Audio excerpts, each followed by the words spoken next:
Namaskar. Today we are going to talk about ancient wisdom and its importance in today's life. First of all, let us all sit straight, feet on the floor, nothing in hands. Just relax completely. Close your eyes and please repeat after me. Om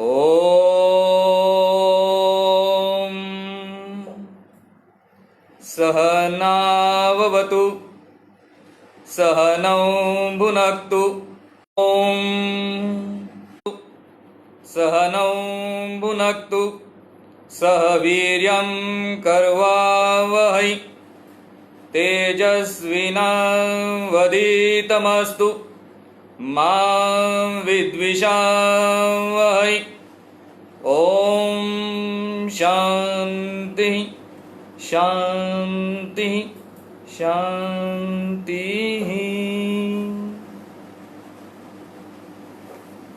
What did we really say just now? What we said is this: Sahana Vavatu. Let us be here. Let us be together physically, emotionally, mentally. Sahanau Bhunaktu. Let us nourish together. That means let us get energy together. Sahaviryam Karva Vahai. Let us make efforts together. Tejasvina Vadhitamastu. By this, both of us, all of us will become effulgent, that is full of knowledge. Ma vidvishavahai. Let us not resent anybody, let us not think bad of anybody. Let there be peace, mental, emotional, physical. What is the importance of this prayer? This is a prayer which is performed at the beginning of any especially educational activity. In this prayer, which is said or which is performed by both Guru and Shishya, both of them are saying that let us be together, let us nourish together, let us work together. This is speciality of ancient wisdom. Here Guru Shishya are not two but one. Guru is Shishya and Shishya is Guru. It is Advaita. In any lecture, any speech, if the Guru doesn't learn anything more, the speech is wasted. If the Shishya doesn't teach anything more, the speech is wasted. So these roles are continuously moving into each other. Guru is becoming Shishya, Shishya is becoming Guru. Nobody has a special position, and these positions keep going into and coming out of each other. That is Guru Shishya Advait, which has been underlined by this shloka, and that is what our behavior has to be. So today, whatever we are going to be talking about is going to be together, and it is not something that I am saying and you are hearing. It is both of us are contributing to this yajna, which has been created by Little More. Though the name is literally because is basically English. Here many people translate Guru Shishya as teacher and student. But that is completely wrong. It is much more than that. Guru simply means bigger and better. And Shishya comes from Shisha, the head, the intelligence, the seen. So Guru is anybody who in any discipline is somewhat better than me, so that I can get something from him. And a Shishya is the one whose intelligence or brain is being seen or is being noticed so that Guru can give him something that he deserves based on his skill, talent, intelligence, etc. And that is the reason Guru Shishya does not translate into teacher student, or it translate into teacher student, but it is much more than that. And these differences, these nuances are extremely important, because any language is not only language, language is living culture. So unless we understand the culture behind that language, we are not going to be able to understand that language itself. Let us take a small query. Most of you have your mother tongue as Hindi or Marathi. How would you translate the English word mind into Marathi? Please write your responses.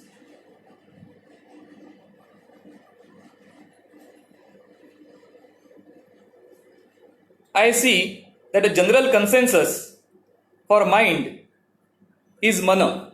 Be it Hindi or be it Marathi, it is mana. Interestingly, let me tell you, this is completely wrong interpretation.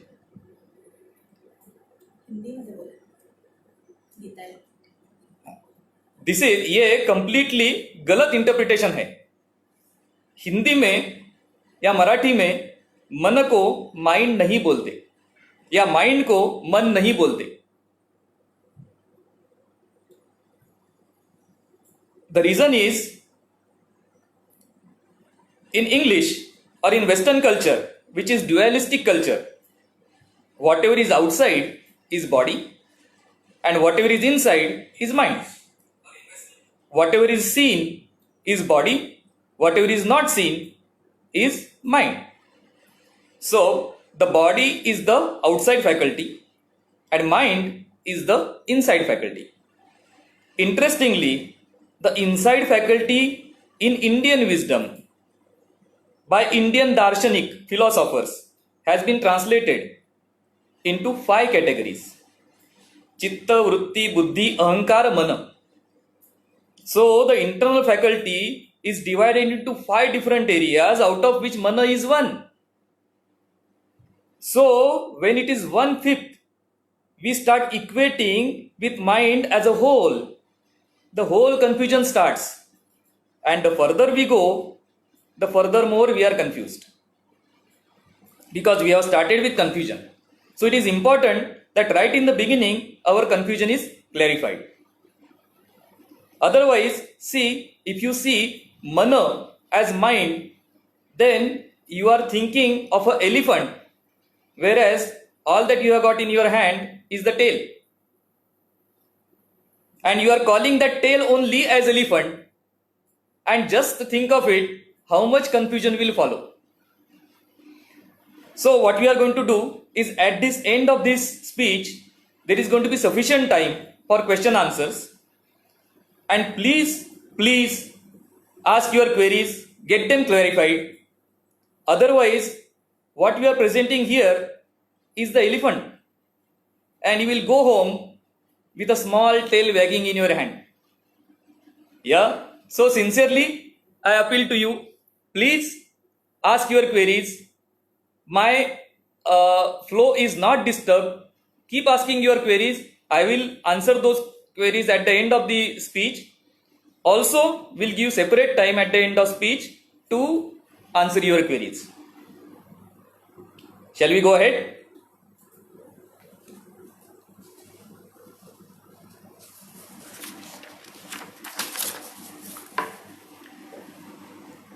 Ancient wisdom. We inherit many things from our ancestors. We inherit land and building. We inherit various articles and so on. The land and buildings, immovable articles or immovable property that we inherit, is called as ancient inheritance. The movable property, be it a grandfather clock, watch or utensil or any insignia, that is a movable property, we call that as antique. But further than this, there are number of things that we inherit. Some of them tangible, some of them intangible. The tangible things are books, sculptures, paintings, and so on. The art. And the intangible part is called as ancient wisdom. Or I will put it other way around. Other than the immovable and movable properties that we inherit, what we inherit is called as ancient wisdom. The tangible part of ancient wisdom are the sculptures of Ellora, paintings of Ajanta, or cave paintings in Bhimbetka, and so on. Books, definitely. We have got 18,000 books which we have inherited. Minimum. And of course, paintings and various arts. So, here what we are defining is, other than this, whatever we inherit is called as the ancient wisdom. So, ancient wisdom is the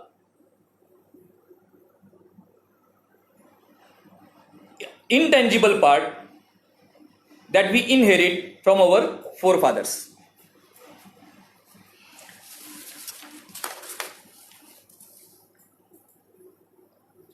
Sculptures, books, and paintings are basically physical manifestations of this inheritance or inherited knowledge. It could be knowledge, skill, or intelligence. All of them will be under the same overall title, which is ancient wisdom. So we inherit in ancient wisdom in potential, but if we want to benefit from it, then we need to be plugged in. Just having a platform does not help if you are not using the platform. We might as well use the platform for sleeping or relaxing. If we want to use the platform for jumping, yes, then the platform gives us a support like never before. And that support is called as ancient wisdom that we inherit. Let us see some examples. This seems somewhat heavy subject, but it is not. It is very light subject. Let us see some examples of this inherited ancient wisdom. Every one of you has heard of Tansen, or must have heard of Tansen, the legendary singer. Tansen had only son, and this son, Tansen, wanted to give all his knowledge, all his skill, all his singing, all his art to this son, so that his heritage gets carried forward. His legacy lives on. He tried his best, but nothing happened. This boy was just not interested. He would not even attend the concerts of Tansen. He hated music. He was always outside doing something or other, not wanting to learn music at all. And in fact, he did not learn music at all till Tansen died. But after Tansen died, and there was no guru for his son, that is the time this son had an insight, and he was to carry forward the legacy. Bilas Khan went on learning as never before, and himself became a legendary singer in his own right. Today, the Bilas Khani Todi is very famous in classical singing. So this is an example where ancient wisdom of Tansen got carried to his son Bilas Khan when he wanted to. It is not given on a platter. It has to be earned. But if you want to earn it, it is available. That is what ancient wisdom is. Let us see one more example. Kalidas, as you know, again the legendary poet, writer, and so on. Kalidas was a small boy, not interested, not erudite, not educated. Again, along the line, somewhere, he had an insight that his potential was in poetry, in language. And determination, devotion, and extreme hard work, he achieved that. The moment he started his journey towards poetry, poetry started taking steps towards him. And in short period, Kalidas became the best poet in the world at that time. And how good was his poetry? I don't know whether you know this or not, but at some time, somebody said, let us play a prank on this guy, Kalidas. So they went and told him, Kalidas, he was the Rajakavi of Raja Bhoj, of Dharanagri. They told him that your king is dead. A very sad event. Immediately, Kalidas said, Adyadhara Niradhara Niralamba Saraswati Pandita Khandita Sarve Bhojaraje Bhuvam Gate. Adyadhara Niradhara Niralamba Saraswati Pandita Khandita Sarve Bhojaraje Bhuvam Gate. Today, the Saraswati has become supportless. All the big Pandits over here have become orphans. For Bhojaraj has gone away, Divangati, gone into the light. Very sad. Then Bhojaraja himself came out and said, Kalidas, I am alive. Kalidas immediately uttered the same shlok, just changing 2 alphabets, giving it a completely different meaning.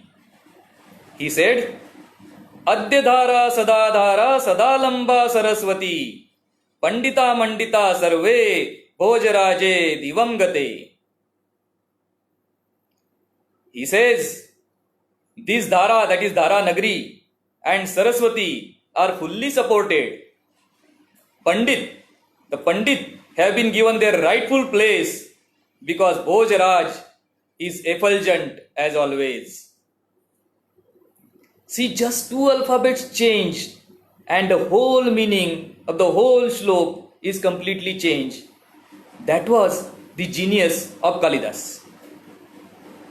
And this genius came not only because of his native intelligence or skill or talent, but the ancient wisdom that he was plugged into. Let us take one more example. Nearer home. Now you see what we are doing is we are coming nearer home. And this legend is from Khandwa in MP. There was this guy in Khandwa, maybe not interested in doing anything at that time, came to Mumbai and without any formal training became a singer, musician, actor, movie director and many more things. Yes, the legendary Kishore Kumar. Can anyone explain the talent of Kishore Kumar other than plugging into ancient wisdom and working for it? He had 3 or 4 brothers, but none of them was as accomplished. Yes, of course, Ashok Kumar was accomplished, but not at the time when Kishore Kumar started off. So this was huge talent waiting to be explored, waiting to be tapped, and that was remaining in his ancient wisdom that he tapped in. This is where we see that ancient wisdom, if we are tapping into it, it's a huge reservoir of endless energy, endless skill, and bottomless intelligence. And as a result of which, you will see the manifestations. He was not only an artist, but also he was great poet. Not only that, his appreciation of food was legendary. And where did these talents come from? Yes, there was native hard work and native intelligence, but much more than that, he had tapped into, or he knew how to tap into, that ancient wisdom.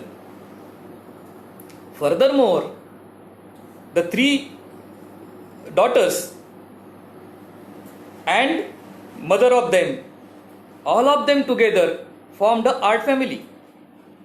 And today, as I know, Geetali, Gargi and Gauri, all of them are artists in their own way. Artists of very high reckoning. Of course, Leenaji herself was a great artist. And this is all points to the ancient wisdom and tapping of the ancient wisdom. The first generation entrepreneurs or first generation Indians who went to the US went there and they shined beautifully. India or Indians are the most successful ethnic group in the US. Did it happen because of connections? No. Did it happen because of race? No. Did it happen because of nationality? No. It happened because of the ancient wisdom that they were able to tap into, which they had inherited from their forefathers. We may call it culture, we may call it by any other name. I call it as ancient wisdom that you can tap into. Wisdom is the intangible inheritance that each of us has inherited just because what we are is what we are. Now let us see a direct example of this, how it is applied in our life. I had gone for a Satyanarayan Mahapuja. In that Satyanarayan Mahapuja, the Panditji came and he handed each of us a Vishnu Sahasranam, the 1000 names of Vishnu. He didn't keep a book for himself and he started reciting Vishnu Sahasranam at the same time worshipping or performing the puja. And he was able to repeat all these names, 1000 names in sequence without fail and without any kind of stutter or any kind of stoppage. 1000 names of Vishnu he was able to recite and he had by hearted. Some of you might say, so what's great about it? 1000 names. No, it is great. Some of you might say it is rote learning. Mindless rote learning. Mind you, it is not mindless. It is rote learning for sure. But it is rote learning with mind, visualization and repetition. And just think of it. This Panditji, what does those 1000 names mean? Those 1000 names are 1000 adjectives of Vishnu. That means each of these names tells a story about Vishnu. Keshavaya Namaha, the Vishnu who killed the Daitya Keshi. Madhavaya Namaha, the one who fought with Madhu and Kaitab. Narayanaya Namaha, the Sheshashayi Vishnu who is floating on Shirasagar. And each of these stories is at least one page. That means this Panditji is capable of writing a 1000 page book at one sitting. What a memory! And this is common. This is common. If you are using ancient wisdom, this is common. Now let's see the other scenario. In school and colleges, number of things have to be by-hearted. They tell you what to do, but they don't tell you how to do it. In whole of engineering, there are only about 300 formulae to be by-hearted. In law, there are maybe 700 or 800 laws to be by hearted. So if you know a system whereby you can by heart 1000 names and repeat them as and when you want and convert each of these names into one page each, isn't that memory much bigger than what you require for engineering or law? And if you acquire this method, the method by which this is done, your children will be able to do their homework in half the time, and the stress that they get because of examination or classes or huge amount of work which they don't know how to do, that all will go away. Just if they tap into the ancient wisdom. And the method that is used here is called as the Santha method. What is the Santha method? You take the first name, Madhavaya Namaha, visualize it. What is happening? Visualize in the greatest detail. What are the colors? What are the happenings? What is the weapon? How the things are happening? And then put the flower. So what you are doing is you are doing something emotional, something physical, and something mental. All of these things simultaneously. And because it is done simultaneously, it is remembered by the brain. Then you take two names, do the same thing. Keshavaya Namaha, Madhavaya Namaha. Again, the visualization matters. Not so much the road, but the visualization. Then Keshavaya Namaha, Madhavaya Namaha, Narayanaya Namaha. And so doing, you reach 1000 names in just about 2 to 3 days time. Not only that, scientists have found out now that by doing it this way, the audio-visual method, it also increases the size of your brain. Left behind by the Rishi Munis of your and then our forefathers, grandfathers, grandfathers, and so on.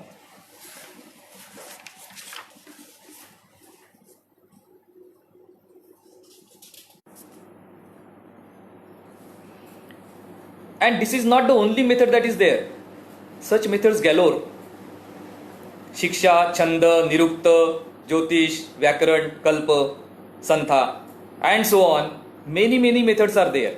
One has to understand the basic and then go to the methods, and not only use methods as they are, because then there will be mechanical tools used mechanically and you will miss out on the core area.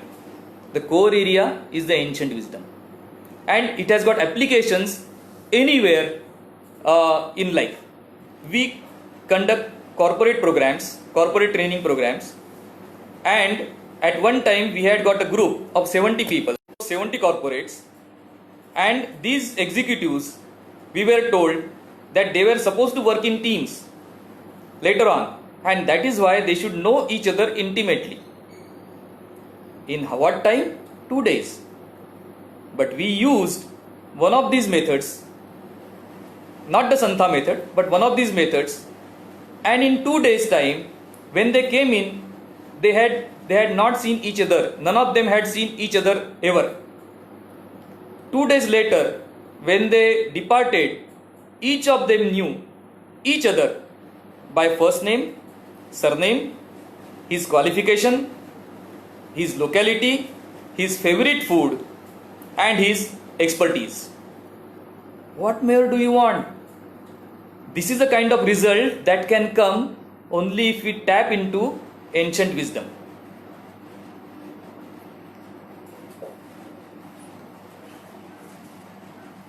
This is what is inherited ancient wisdom. So I will summarize the whole thing that we have talked now, and then we'll take the questions.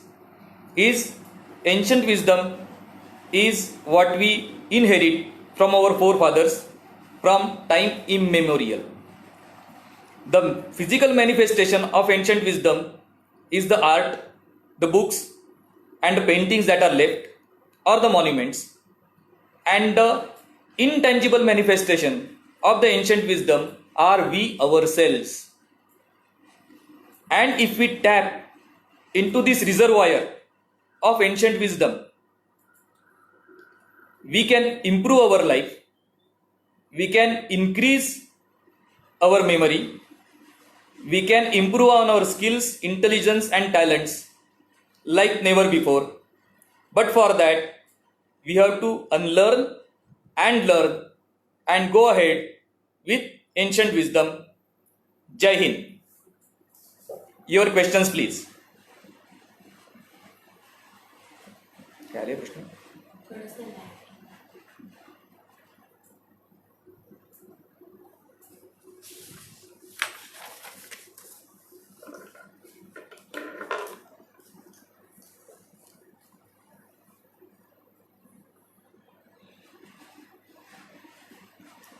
क्या है?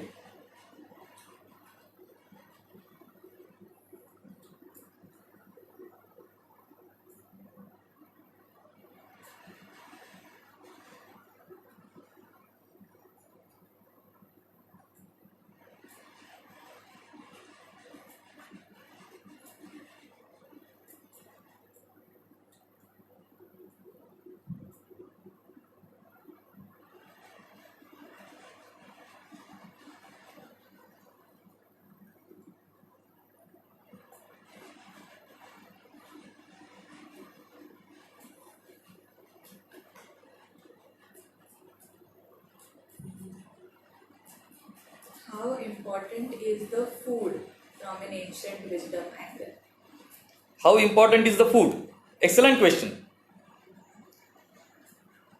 Food is considered that there are 16 parts of food, and whatever you eat, the 16th part goes to make your internal faculty that we talked about right in the beginning. Chitta, Vritti, Buddhi, Ahankara, Mana. So 15 parts are taken by the body, and the 16th part goes to the internal faculty, that is the Antakaran. So your food should be congruent with the activity that you are doing. There is no general food which is suitable for everybody. Depending on the activity that you do, your food should be suitable to allow you to do that activity at the best possible way. For that matter, those people who are doing a lot of physical work, they require a lot of proteins. So their foods should have a lot of proteins. Yes. After that, and he doesn't take extra food. When he doesn't take extra food, automatically the muscles or the body reduces to adjust to the food that he is taking, the normal food that he is taking. And you will see most of the wrestlers lose weight after they leave wrestling. So food appropriate to your profession, food appropriate to your work, food appropriate to the way you are doing. Like for example, in case of students, they require high proteins, but at the same time they require light food so that they can sleep well and not be having heavy sleep or not be feeling heavy after lunch. So this is a very detailed one, but I'll tell you one of the incidents about Bhim. We know Bhim in Mahabharata, right? We know him as what? As the one who was very, very strong, as the one who is. But the other part, that he was also a nutritionist. And as a nutritionist, he created 2 recipes which we use till today. The Maharashtrian recipe of Shrikhanda. Shrikhanda was first made by Bhim. And why? Why did he want Shrikhanda? He wanted some food which is nutritious but does not make him feel heavy, allows him to exercise almost immediately after lunch or after half an hour after lunch. And he used to make Shrikhanda with fruit juices, not with sugar, so that half an hour after lunch he can go ahead and do his physical exercises again and he does not feel heavy. But how do we apply this? In our case, we eat Shrikhanda Puri, which has got lots of oil, and then we say after lunch, oh, I feel so heavy after having Shrikhanda Puri, the food suggested by Bhim. As a matter of research, I will leave it to you. What is the second recipe that DMAT suggested?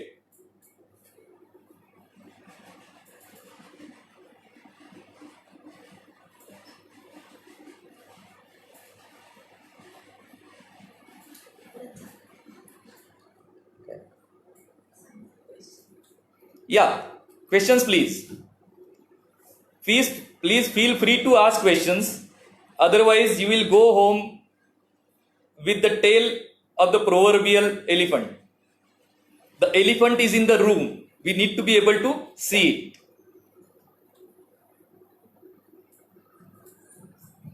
And only when we see it, we will know it.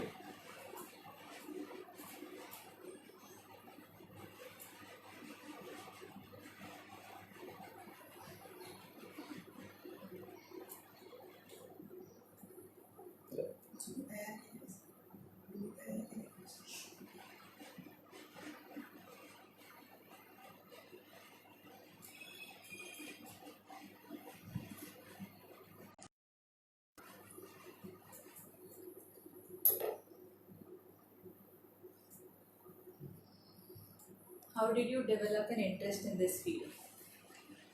Very interesting question. How did I develop interest in this field? I was in Bangkok for 10 long years. Bangkok or Thailand, the culture is Indian, basically. Or the base of that culture is Indian. And the base of that language is Sanskrit. So people used to ask me many times, what is tortoise in the temple for? What is Kirtimukh in the temple for? Kirtimukh किस लिए होता है? कछुआ किस लिए होता है? There is a फरमाइश for speaking in Hindi, so I'll switch over to Hindi. और मुझे ये जवाब मालूम नहीं थे. मुझे समझ में आया कि मैं जो उनको बोल रहा था वो कहीं से पढ़ के बोल रहा था, कहीं से रट्टा मार के बोल रहा था, रोट लर्निंग से बोल रहा था. और मैंने बोला या मैंने सोचा कि अगर ये मुझे मालूम नहीं है तो मैं मेरे बच्चों के लिए क्या छोड़ के जा रहा हूं या क्या छोड़ के जाऊंगा. और उनको अगर मालूम नहीं होगा तो यही बोलेंगे कि हमारे पिताजी ने और माँ ने हमारे लिए कुछ एंशिएंट विजडम छोड़ी ही नहीं. तो इसलिए मैंने बोला ये अभी करना है और अभी करना है, रिटायरमेंट के बाद नहीं होगा. तब मैं नौकरी छोड़ के इंडिया आया और इस विषय में फुल टाइम 4 साल रिसर्च किया. और जब ये रिसर्च होता है तो इसमें ऐसा है कि वेदों को समझने के लिए आपको 6 वेदांगों का अभ्यास करना पड़ता है. और ये 6 वेदांग है शिक्षा, कल्प, छंद, व्याकरण, ज्योतिष, निरुक्त. जब आप ये 6 अंगों का अभ्यास करोगे तभी आपको कोई भी ऋचा और उसके 6 अंगों से समझ में आएगी. और ये मैं करने लगा और फिर मुझे समझ में आया, मैं तभी भी कॉर्पोरेट ट्रेनर था, मुझे समझ में आया कि फॉरेन से आने वाले काफी टेक्निक्स जो होते हैं वो अपने वेदों में दिए हुए हैं. 70 लोगों को इस तरह से टीम वर्क क्रिएट करना ये दूसरे किसी भी मेथड के बस की बात नहीं है. सिर्फ एंशिएंट विजडम में ही वो हो सकता है, एंशिएंट विजडम का एप्लीकेशन करके ही वो हो सकता है. और वो उसके बाद मैं गए 20 साल करीबन ये कर रहा हूं. How can ancient wisdom be applied to medicine? It is already being applied. Look around yourself. So much of ancient wisdom today, as of today, is being applied. Now we are keeping our chappal juta outside, not moving around in the house. We are greeting each other with namaskar. We are washing our hands so many times, hands and feet. We are keeping so many things away, or we are using, when we are using them, we are washing them and using. All of these things have been said in the ancient wisdom. And all of these things have been a part of our culture till the time we started getting influenced by this Western culture unnecessarily. There are so many things in our culture that we should be using, and it is being used. Many of the patents which have been taken for haldi, have been taken for gomutra. A latest patent has been taken, and so many of these medicines and so many of modern medicines are basically based on ancient Ayurvedic medicines and Ayurvedic formulations and so on. Also, the Ayurvedic way of living is being utilized in many places. For that matter, if you go to the net and search for alternative breathing, which recommends that alternative breathing is nothing but pranayama, or for that matter, a world winner chess player had said that by doing yoga, he was able to increase his concentration and win 3 games in a row in World Championship chess.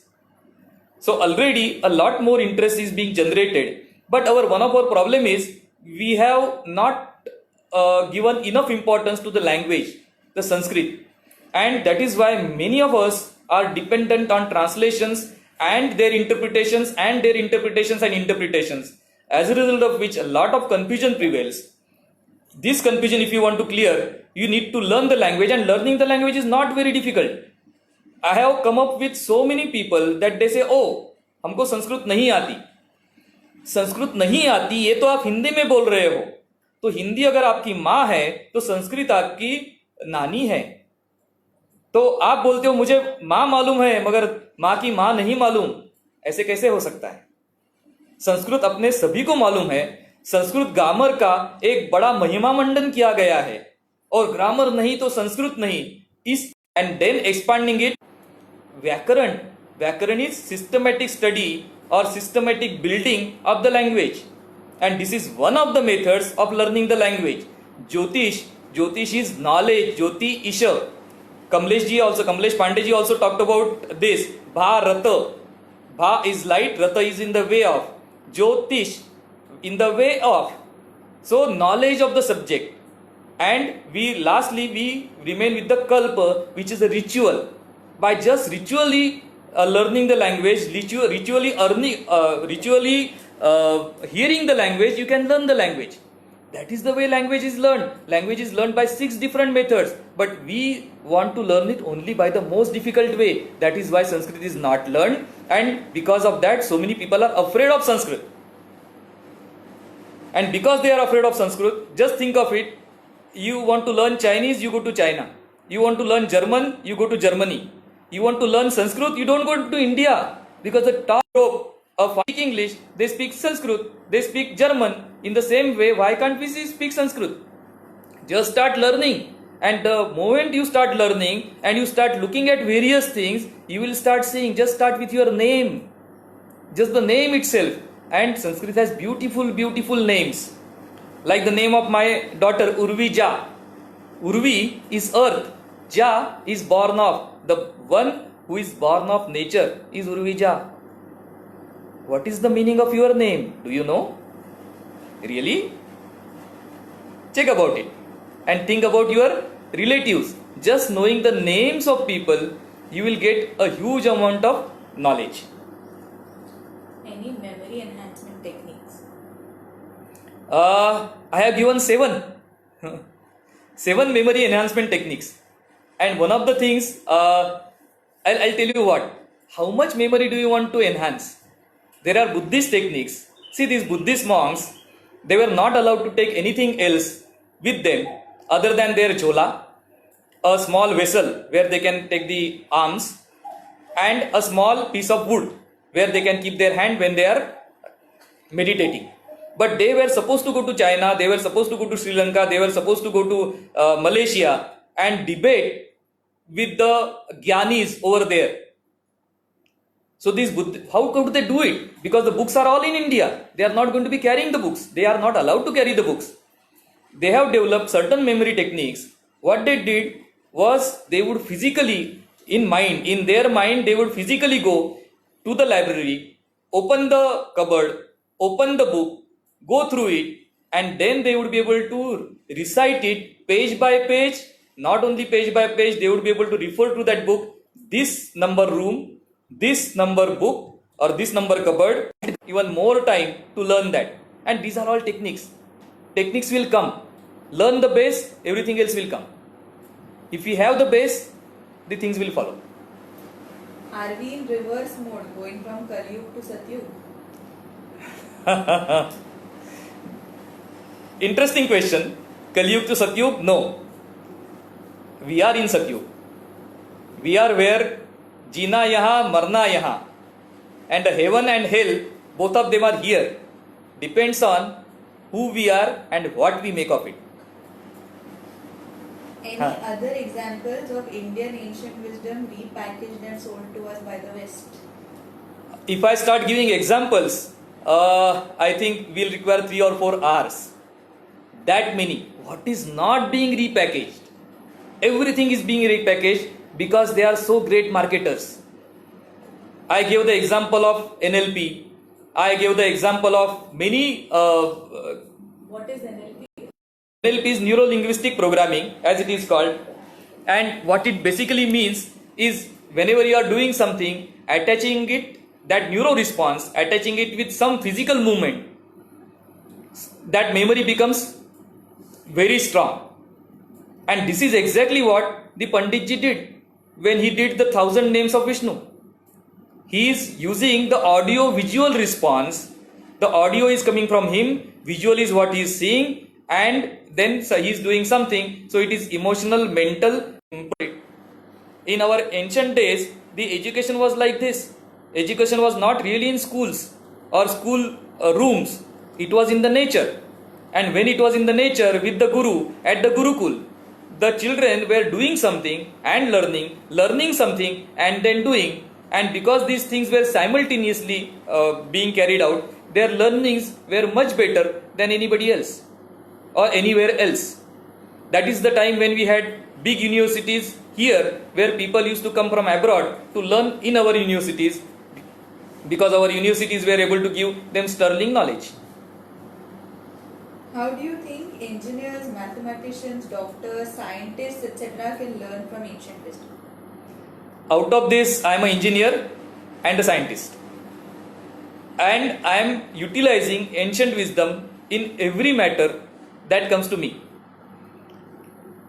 And many of my colleagues from engineering, they say that you are in a non-engineering area. I say no. Today, if I were to sit for an exam, my engineering final exam again, along with my classmates, hands down, I will get very good marks. Because I have utilized all the engineering formulae or all the engineering in day-to-day life. In the same way, what we can do is today's knowledge, we can combine it with the ancient wisdom knowledge. For that matter, just think of it that Brihadeshwar temple, it has got a base of not going more deeper than 20 feet. And it is a huge temple. And so many things have happened, so many centuries have gone, it did not require anything, it doesn't even leak. So that is the engineering, past engineering. So there are a lot of things to be learned from past. For example, Mayasur was the Sasra or father-in-law of Ravan, and he was an accomplished architect. This Mayasur has written a book called as Mayamatam, which is one of the best books on Vastu. Interesting thing is, in this, he writes about how to make a 34-storied building out of wood only. Today, no building of that type is available. Wood. That construction has been described there, and definitely there is a lot to learn from there. Two last questions. Two last questions. How can we get youngsters interested in the topic of ancient wisdom? Okay.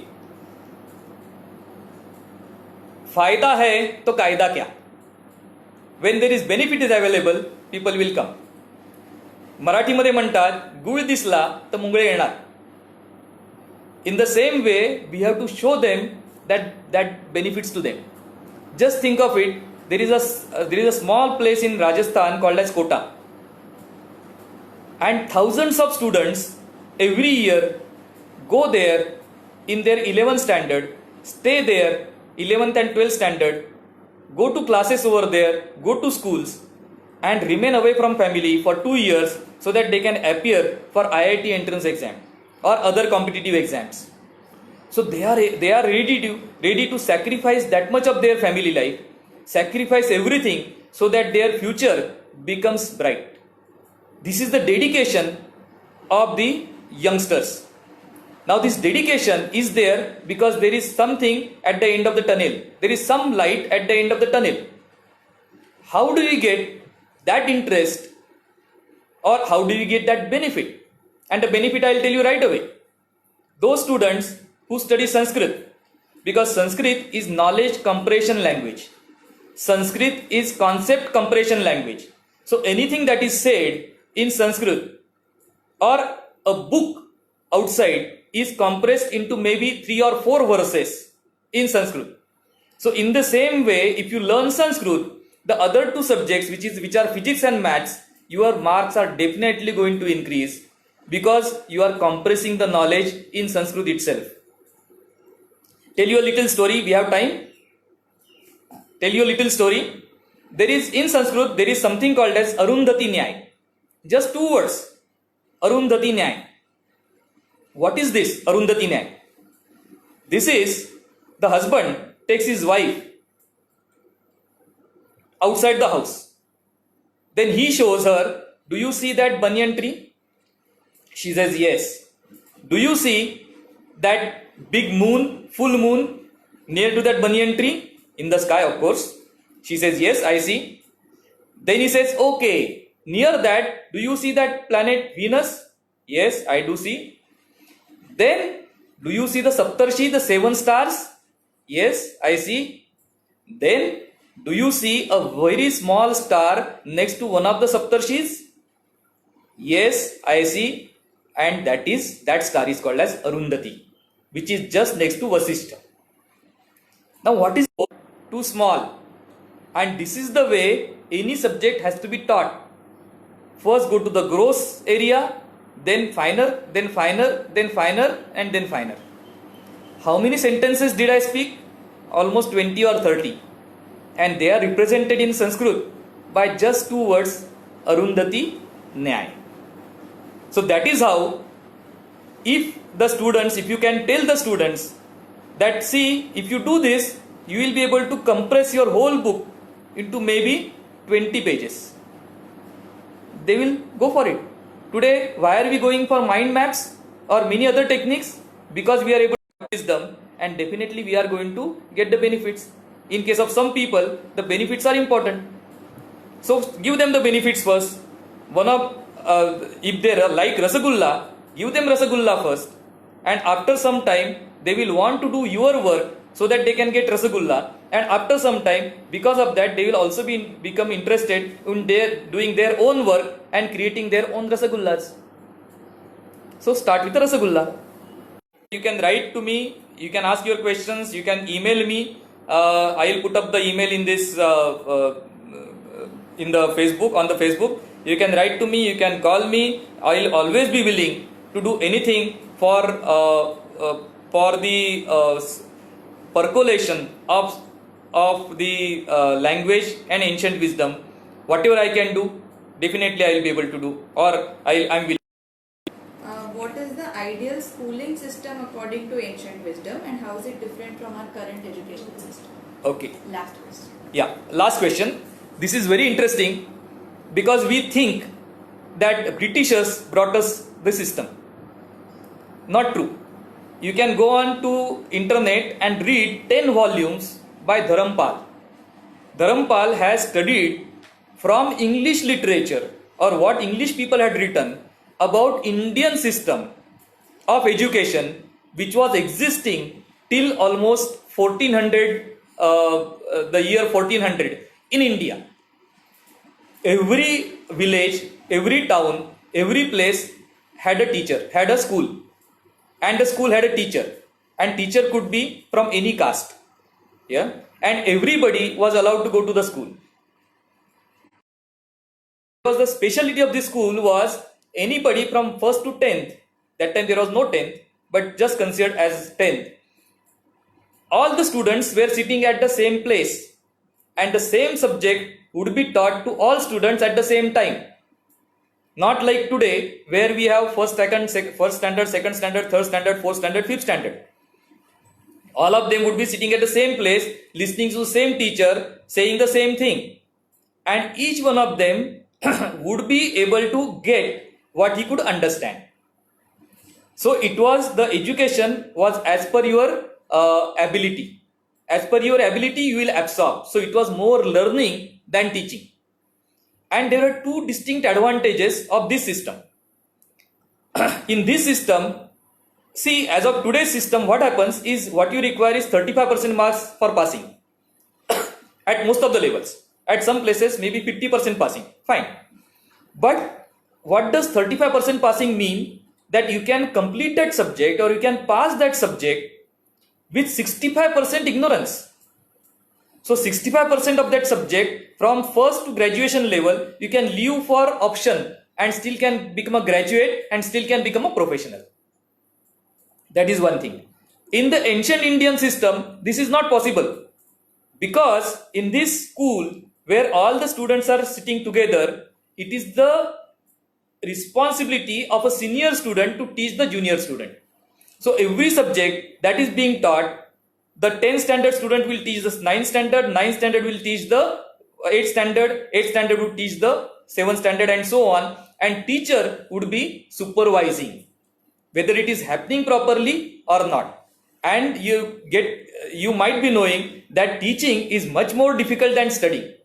And if you have to teach the subject, you can't leave 65% for option.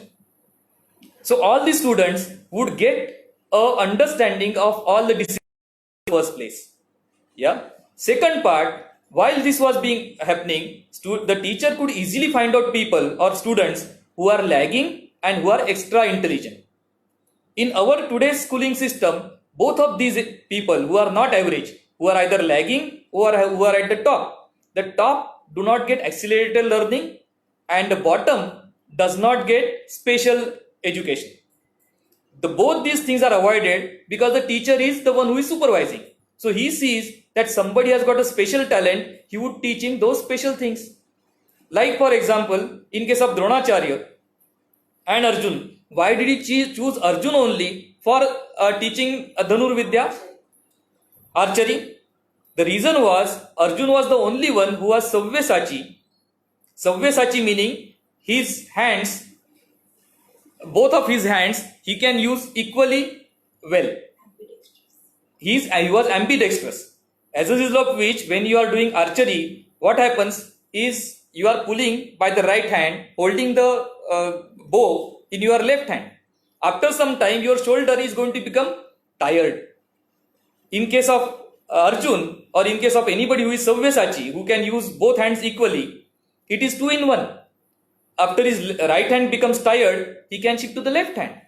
So it is 2 and 1. On top of that, he was Ajanubahu. Ajanubahu means he had his hands could reach up to his knees. That means extra long hands. Now with these extra long hands, the longer your hand, the longer your arrow is going to go.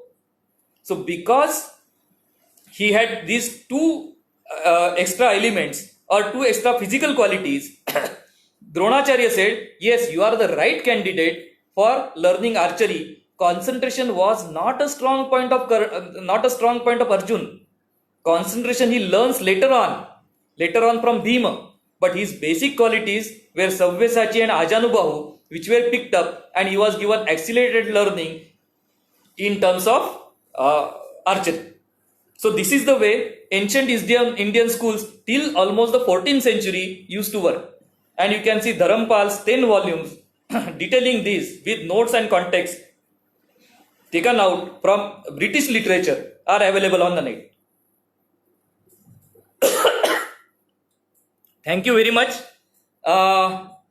Thank you very much, Little More. Once again, Gargi, Geetali and Gauri and Anirudh and anybody else who has also been part of Little More for making this platform available to me. It is a great work that you are carrying on. All the best to your luck. My all best wishes to you for this. And for the attendees of today's session, we have tomorrow also another celebrity coming in, same time, same place, Little More NGO Facebook page at 5 p.m. Do come, do enjoy, and do let us know what you like and what your comments are. And if there is anything else we can do, definitely we'll do it for you. Thank you very much. Thank you.